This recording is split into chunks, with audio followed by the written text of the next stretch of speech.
الحمدللہ رب العالمین والصلاة والسلام علی سید الانبیاء والمرسلین اما بعد فاعوذ باللہ من الشیطان الرجیم بسم اللہ الرحمن الرحیم ونفس وما سواها فألہمها فجورها وتقواها، اور اس نفس کی قسم اور اس کی جس نے اس کو ہموار کیا اور اسے بدی اور نیکی کی تعلیم دی۔ روح دو طرح کی ہوتی ہے، ایک روح انسانی جو کہ آسمانی ہے، اس کا تعلق عالم امر سے ہے، جو کہ انسانی روح کہلاتی ہے، اور اللہ تعالیٰ نے اسی کے بارے میں فرمایا ہے کہ یہ میرے امر سے ہے۔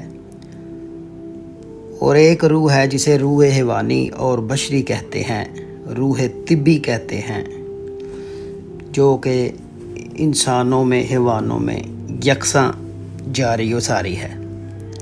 اس کا تعلق عالم خلق سے ہے۔ یہی روح حیوانی اور بشری روح آسمانی کا یا روح علوی کا یا روح انسانی کا محل ہے، اور روح حیوانی کی ایک لطیف جسم ہے، وہ قوت حس و حرکت سے بہرور ہے۔ یہ روح قلب سے اٹھتی ہے۔ قلب سے ہماری مراد گوشت کا وہ لوتھڑا ہے جو اپنی معروف شکل میں جسم کے بائیں جانب پہلو میں ہے۔ یہ روح رگوں کے جوف سے بھڑکتی ہوئی گزرتی ہے۔ یہی روح تمام حیوانات میں موجود ہے اور اس پر تمام حواس کا قیام ہے۔ یہی وہ روح ہے جو قانون الہی کے مطابق غذا سے زندہ اور علم طب کی رو سے اخلاط اربع یعنی آگ، ہوا، پانی، مٹی سے مزین ہے۔ جب اس روح میں انسانی روح ورود کرتی ہے تو اس وقت حیوانی روح اس کی ہم جنس بن جاتی ہے۔ اس وقت حیوانی روح ایک وصف خاص سے متصف ہو جاتی ہے اور وہ نطق و الہام کا محل بن جاتی ہے۔ یعنی جب روحانی روح حیوانی میں ورود کرتی ہے اپنے کامل طور پہ، جب وہ اللہ کا اس میں نور دیکھتی ہے، جب دل میں اللہ کا نور داخل ہوتا ہے تو وہ روحانی روح جو ہوتی ہے وہ پوری طرح دل میں سرایت کر جاتی ہے، انسانی جسم میں سرایت کر جاتی ہے۔ پھر اس پہ وَنَفْسٍ وَمَا سَوَّاهَا فَأَلْهَمَهَا فُجُورَهَا وَتَقْوَاهَا کا حکم جاری ہوتا ہے۔ اب وہ الہام کرنے لگتی ہے، اب وہ بولنے لگتی ہے۔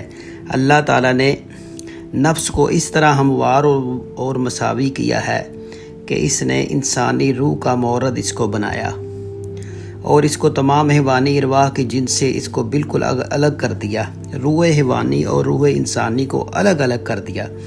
اس طرح اس نفس کی تکوین اللہ تعالیٰ کی تخلیق سے روح انسانی کے باعث ہوئی، اور یہ نفس جس کا تسویہ کیا گیا ہے پیچھے آیت میں وَنَفْسٍ وَمَا سَوَّاهَا فرمایا گیا ہے، دراصل وہ روح حیوانی تھی جو انسان میں موجود تھی، اور روح انسانی کے ملاب سے عالم وجود میں آئی تھی۔ وہ روح انسانی جس کا تعلق عالم امر سے تھا، جس طرح کے عالم خلق میں آدم سے حوا علیہ السلام کی تخلیق میں ہوئی۔ اس کے بعد ان دونوں ارواح روح انسانی اور روح حیوانی میں عشق و محبت کا تعلق اس قدر بڑھا جس طرح آدم و حوا کے درمیان پیدا ہو گیا تھا۔ جیسا کہ اللہ تعالیٰ نے فرمایا کہ اسی آدم سے ہم نے اس کی بیوی کو پیدا کیا تاکہ وہ اس سے تسکین پائے، یعنی اب اس سے وہ بندے کا نفس روحانی کے ملاب سے اس سے تسکین پاتا ہے، سکون حاصل کرتا ہے، اس سے اس کو عشق و محبت ہو جاتی ہے۔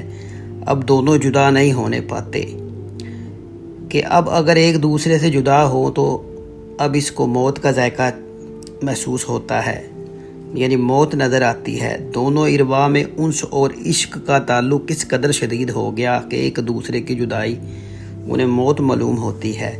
جس طرح آدم علیہ السلام نے حوا سے تسکین پائی تھی، اس طرح روح انسانیہ سے روح حیوانیہ کو تسکین حاصل ہوتی ہے۔ یہ دونوں ایک دوسرے سے مانوس ہو کر نفس بن گئی، اور اس انس کے نتیجے میں قلب پیدا ہوا، اور قلب سے ہماری مراد وہ لطیفہ ہے جو جوہر لطیف ہے، جس کا محل و مقام وہی مضغہ یعنی گوشت ہے، جس کا تعلق عالم خلق سے ہے، اور یہ لطیفہ جو اس محل میں بطور حال ہے عالم امر سے ہے یعنی قلب۔ روح اور نفس کے ملاپ سے عالم امر میں قلب کی تخلیق ہوئی، ایسے ہی جس طرح عالم خلق میں آدم اور حوا کے ملاپ سے آپ کی اولاد پیدا ہوئی۔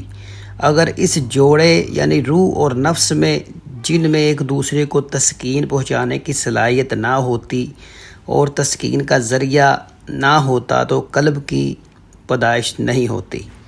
بہرحال ان قلوب میں ایک قلب ایسا بھی ہوتا ہے جو اپنے پدر علوی یعنی روح انسانی سے بہت محبت اور رغبت رکھتا ہے۔ یہی وہ دل ہے جس کو تائید ایزدی حاصل ہے، جس کا ذکر حضور صلی اللہ علیہ وسلم نے فرمایا کہ قلب 4 طرح کے ہوتے ہیں۔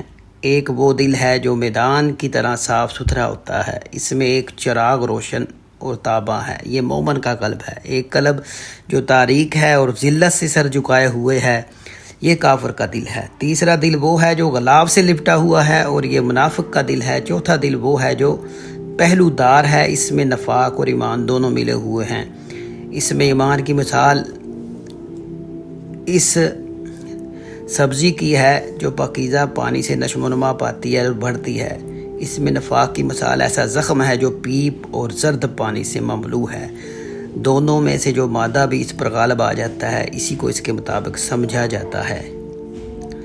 تو لہٰذا جب عالم علوی یعنی آسمانی روح کی کشش بندے کو نفس کو کھینچتی ہے تو وہ نفس ملہمہ اور مطمئنہ ہو جاتا ہے۔ جب اسے کشش سفلی یعنی کہ جو طبی روح حیوانی روح اس کے ساتھ جڑی ہوتی ہے وہ اپنی طرف کھینچتی ہے تو وہ مذموم اخلاق کا اس سے صدور ہوتا ہے، جیسا کہ اللہ تعالیٰ فرماتا ہے وَلَوْ شِئْنَا لَرَفَعْنَهُ بِهَا وَلَكِنَّهُ أَخْلَدَ إِلَى الْأَرْضِ وَاتَّبَعَ هَوَاهُ، کہ اگر ہم چاہتے تو اس کو بلند کر دیتے، مگر وہ زمین پر رہنے لگا اور اس کی رغبت اور میلان اپنی خواہش نفس کے اتباع میں لگ گئی۔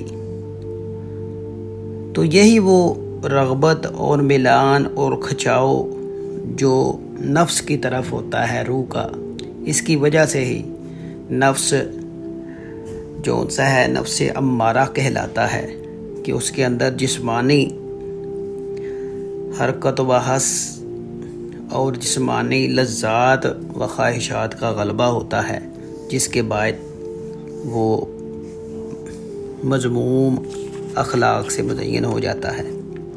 تو اسی سے اسے اوپر روح تک جوڑنے کے لیے جتنے بھی ذکر فکر ریاضتیں مجاہدے کرائے جاتے ہیں، تو یہ سب کچھ اس روح کے ساتھ جوڑنے کے لیے ہوتا ہے۔ تو لہٰذا اللہ تعالی ہمیں روح اور نفس اور قلب کو سمجھنے کی توفیق عطا فرمائے، آمین۔